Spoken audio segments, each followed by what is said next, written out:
in the dark where secrets fall. Welcome, kindred spirits, to the dim corners of sleepy horror tales, where the veil between worlds thins and the whispers of the unseen grow louder.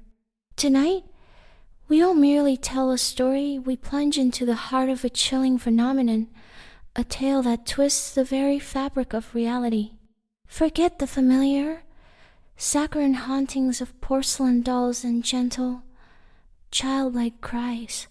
What we're about to unveil is something primal, something hungry. Imagine, if you will, the oppressive air of a cramped apartment, the scent of stale noodles and desperation clinging to the peeling wallpaper like a shroud. Visualize the shadows deepening as a young couple, eyes hollowed by debt, clutch at a lifeline offered by a purveyor of the uncanny. This is where our story begins, not in a crumbling mansion, but in the mundane, where the ordinary becomes the gateway to the extraordinary and the terrifying. Prepare to meet the doll of silent screams and understand that some doors, once opened, can never be closed again. This isn't your typical haunted doll story. This isn't about porcelain and pigtails, about a child's toy turned sinister. This is about something far older, far more desperate, and far more hungry. It's about a void, a yearning so profound it can tear through the fabric of reality itself. Our story begins not in a creaky old Victorian mansion, but in a cramped, rundown apartment, the kind with peeling paint and the constant smell of stale instant noodles. This is where Mark and Sarah lived, a young couple drowning in debt. Mark had lost his job at the factory, and Sarah's waitressing tips barely covered the rent. They were desperate, the kind of desperate that makes you consider things you normally wouldn't. One of Sarah's friends, a woman named Jessica who always seemed to know someone who knew something, mentioned a spiritual advisor. Not a fortune teller, not a psychic, but something else. Jessica whispered about this man, a Mr. Silas, who could help with their financial woes. She wouldn't say much, just that it was unconventional and that they should be prepared for something different. Mark was skeptical. He'd always believed in hard work, in pulling yourself up by your bootstraps. But Sarah, worn down by endless shifts and the looming threat of eviction, was willing to try anything. "What have we got to lose?" she said, her voice hollow with exhaustion. They found Mr. Silas in a small, dusty shop crammed with strange objects, oddly shaped stones, dried herbs hanging from the ceiling, and rows upon rows of dolls. Not cute, cuddly dolls, but unsettling ones with blank, staring eyes and stiff, unnatural limbs. The air in the shop was thick with the scent of incense, a cloying, almost suffocating smell that made Mark's head spin. Mr. Silas was an old man, his face a roadmap of wrinkles, his eyes dark and piercing. He listened to their story without interruption, his gaze unwavering. When they finished, he simply nodded. "I can help," he said, his voice raspy, "but it requires a commitment." He gestured to a doll sitting on a small, ornate shelf, separated from the others. It was about the size of a newborn, dressed in a faded red outfit. Its eyes, unlike the others, seemed to follow Mark as he moved. It wasn't porcelain, but some kind of hardened clay or resin, giving it a disturbingly lifelike texture. "This is Lily," Mr. Silas said. "She is special. She carries a spirit, a very young spirit, one that did not have a chance to live. Mark felt a chill crawl up his spine. He didn't believe in ghosts, in spirits, but the intensity in Mr. Silas's eyes, the unsettling stillness of the doll, made him uneasy. "A child's spirit?" Sarah asked, her voice barely a whisper. Mr. Silas nodded. "A spirit that yearns for life, for experience.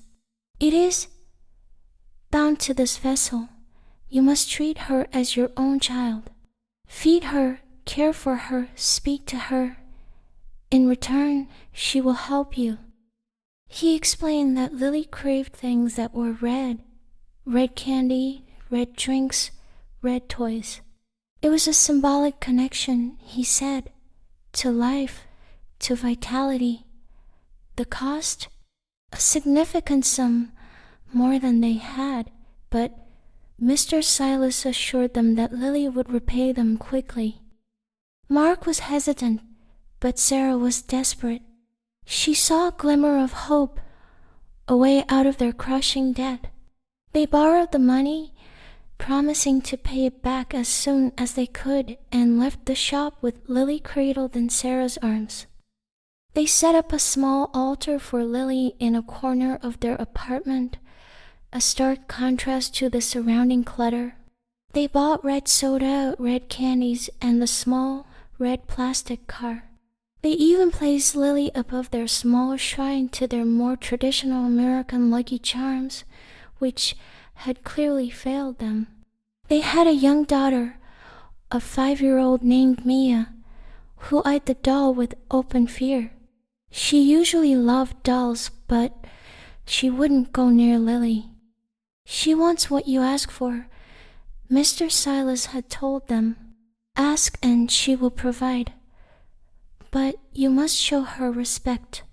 That evening, Sarah nervously placed a bowl of red candies before Lily. She whispered a plea, asking for enough money to repay the loan they'd taken to acquire the doll. It felt ridiculous, talking to a doll, but the desperation in her heart was real. The next day, something incredible happened. Mark received a call from a lottery ticket vendor. A ticket he'd forgotten he'd even bought had won a significant prize. Enough to pay back the loan, with money left over. Mark and Sarah were stunned. It was impossible, unbelievable, but it was real. They rushed to buy more red offerings for Lily, their skepticism replaced by a growing, uneasy faith. Mia, however, remained terrified. She saw her parents placing sweets and toys before the doll, whispering to it, treating it like a member of the family. They even started calling the doll Kim, a name they'd chosen to further personalize the entity. Mia would beg for the candy, but her parents refused, telling her it was for her sister, Kim, who would bring them even more good fortune. One day, Sarah received a call from a business contact. A shipment of goods she'd invested in, which had been considered a total loss, had suddenly found a buyer at a premium price. At the same time, Mark came home beaming, announcing a raise at a new job he'd miraculously landed. He had no experience, but somehow had gotten in. They showered Lily's altar with even more offerings. As they were placing the candies, they noticed some were missing, the wrappers strewn about. A chill ran down their spines. Then they heard a faint smacking sound, like someone sucking on candy. They followed the sound to a darkened corner. Mark, bracing himself, pushed open the door. There was Mia, her face smeared with red, sticky residue, looking like she'd been feasting on something. Bloody, she'd been eating Lily's candy. Sarah flew into a rage, scolding and hitting Mia for stealing from Kim. Mark, terrified but also strangely relieved it was just Mia, tried to calm Sarah down. He remembered Mr. Silas saying that offerings to Lily could be consumed by their own child, allowing Mia to share in Lily's blessings. Mia, sobbing, was warned never to touch Lily's offerings again without permission. Days turned into weeks and their fortunes continued to rise. Mark received a promotion. The previous manager had mysteriously disappeared, leaving the position open. He claimed it was a family emergency, but no one had heard from the man since. They were making more money than they'd ever dreamed of. One night, Sarah was cleaning Lily's altar when Mia tugged at her shirt.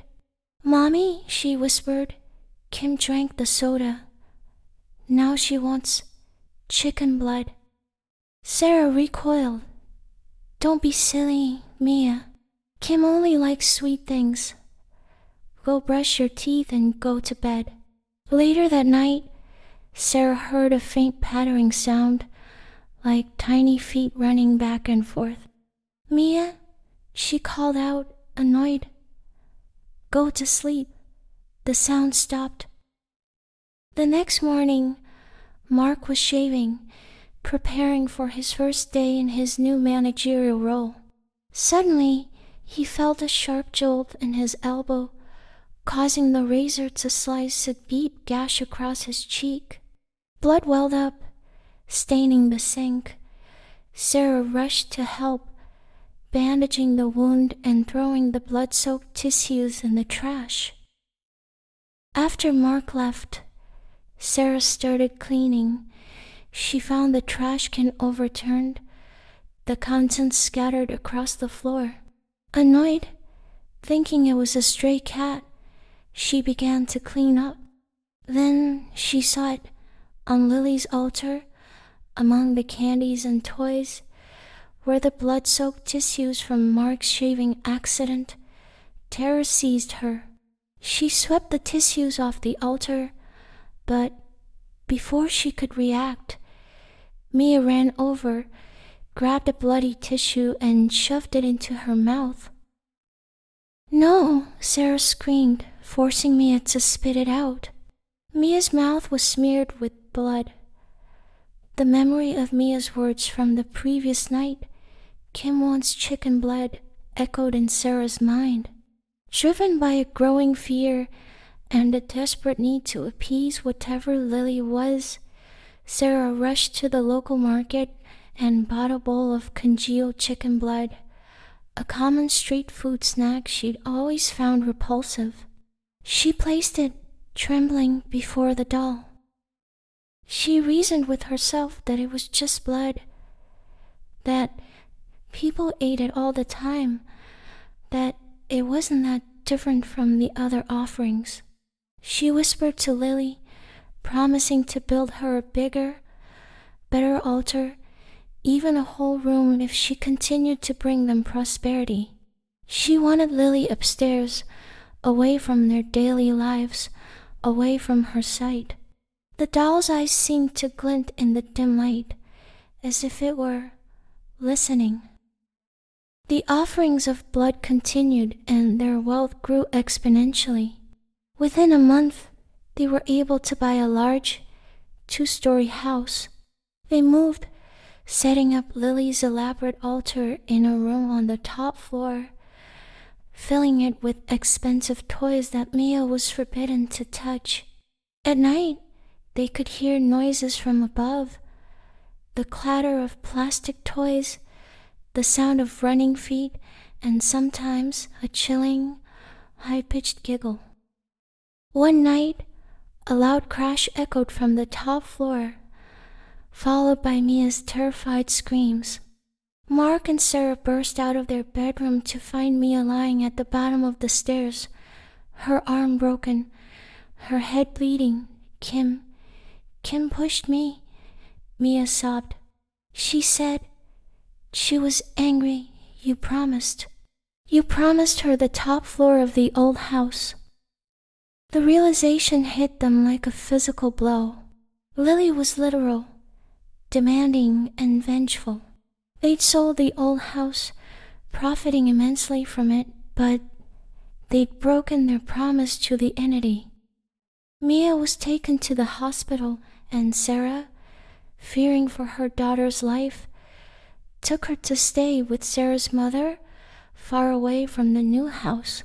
Mark, meanwhile, increased Lily's offerings, now providing 3 bowls of blood, which quickly congealed and emitted a foul, putrid odor.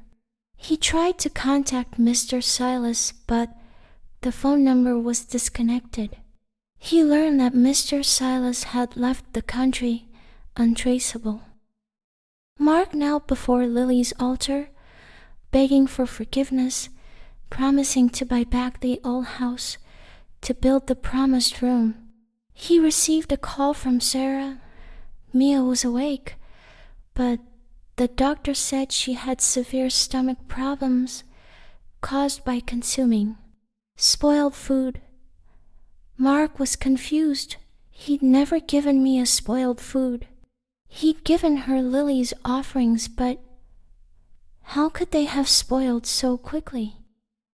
The next day was overcast, the sky a heavy, oppressive gray. Mark sat despondently, waiting for Sarah to return. When she arrived, they clung to each other, desperate for comfort. Sarah questioned his plan to buy back the old house, recognizing the escalating demands of the entity. Mark said he had contacted a group of spiritual experts, a team of exorcists, who were coming the next morning.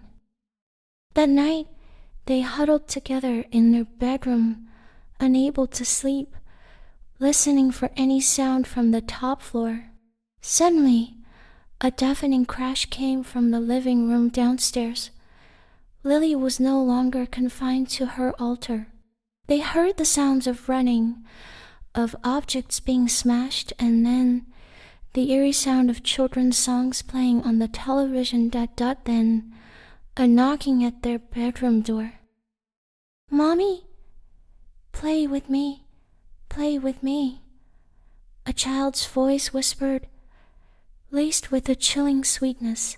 Sarah nearly screamed, but Mark clamped his hand over her mouth. They remained silent, pretending to be asleep. The knocking stopped, replaced by a more insistent voice. "Play with me now. I want to play with Mommy and Daddy. Play with me." The next morning, sunlight streamed through the windows. Mark and Sarah, exhausted and terrified, emerged from their room to find the house in utter chaos, as if 100 children had rampaged through it. Mark immediately called the exorcists. They answered, explaining they were on their way, about 20 minutes out. Suddenly, a loud crash came from the other end of the line, followed by silence. The call was disconnected. 2 hours later, a single survivor from the group called Mark, his voice choked with sobs. Their van had been in a horrific accident. Everyone else was dead. Mark dropped the phone, his face ashen. "She heard us," he mumbled. "She knows everything we plan. She knows." Sarah, overwhelmed, fainted. Mark carried Sarah to their bedroom. He decided to confront Lily, to demand answers. He climbed the stairs to the top floor, his heart pounding in his chest. "Why?" he shouted at the doll. "What do you want?" He turned to see Sarah standing in the doorway, her voice strangely calm. "I want to be free," she said, and then collapsed. Mark rushed to her, carrying her out of the house, screaming for help. He flagged down a neighbor, and they took refuge in their house. Mark fell into a fitful sleep, haunted by the sound of a child's laughter. He awoke hours later, disoriented, to find himself back in his own house. He searched frantically for Sarah, finding her in the kitchen, slumped on the floor, surrounded by blood. She had slashed her wrists, a knife still clutched in her hand. He rushed to her, but she recoiled in terror. "Stay away, stay away," she screamed, mistaking him for something else. He calmed her, and in her dying breaths, she revealed the truth. Mark, possessed by Lily, had dragged her back to the house, forcing her to cut herself, to offer her blood to the doll. He had also brought Mia back, placing her on Lily's altar. Mark, horrified, raced to the top floor. He found Mia lying motionless in the center of the room. He grabbed a bowl of blood from the altar and threw it at the doll, screaming, "Leave my family alone." He carried Mia downstairs, searching for Sarah, but she was gone. He heard her voice from outside. "I'm out here. Come out." He rushed outside, carrying Mia. The night was dark and oppressive. He knelt, weeping, lost and alone. His phone rang. It was Mr. Silas. "Help me," Mark sobbed. "It's gone too far, my family." Mr. Silas's voice was grim. "Your wife already told me." "My wife, she called you, not called. She appeared to me in a dream." The words hit Mark like a physical blow. Appeared. A dream. He looked around, realizing Sarah was nowhere to be seen. "Your wife is dead, Mark," Mr. Silas said. "Her spirit contacted me. There's only one way to stop Lily now. You must bury your wifey with the doll." Mark recoiled in horror. That would mean Sarah's spirit would be trapped, unable to find peace. He refused. "It's the only way," Mr. Silas insisted. "Bury them together, your wife cradling the doll. It will bind both spirits, preventing Lily from becoming something worse. It will protect the living." Mark, broken and defeated, could only weep. Sarah was buried, her body cradling the doll, Lily. The grave was sealed with concrete, a desperate attempt to contain the entity. Mark was left a shell of his former self, haunted by the loss of his wife and the trauma he'd inflicted while possessed. Mia, however, recovered fully, the sickness and injuries miraculously gone, as if all the life force had been returned to her. Mark would forever be tormented by his choices, a lesson learned at a devastating cost. And sometimes, on the darkest nights, he would dream of Sarah, holding the doll. Sarah would be weeping, but the doll would be smiling. The threads of Lily's story, woven with red cravings and whispered promises, finally come to their haunting conclusion. Mark's journey, a descent into a nightmare made real, serves as a stark reminder of the price of desperate bargains. Picture the desolate graveyard, the concrete slab sealing away a mother and the entity that consumed her, a final, desperate attempt to bind a hunger that knows no bounds. Feel the lingering chill, the sense that even in death, some things continue to watch, to wait. Imagine the shadows lengthening in your own room as you drift into sleep, the soft rustle of unseen movement, the faint, high-pitched giggle that echoes in the silence. Is it merely a trick of the mind, or is something else, something far more sinister, listening in the darkness? As the night deepens, remember this: some stories are not just heard, they're felt. And tonight, the feeling lingers, a cold caress against the skin, a whisper in the soul. Sleep well or try to. Is it the wind?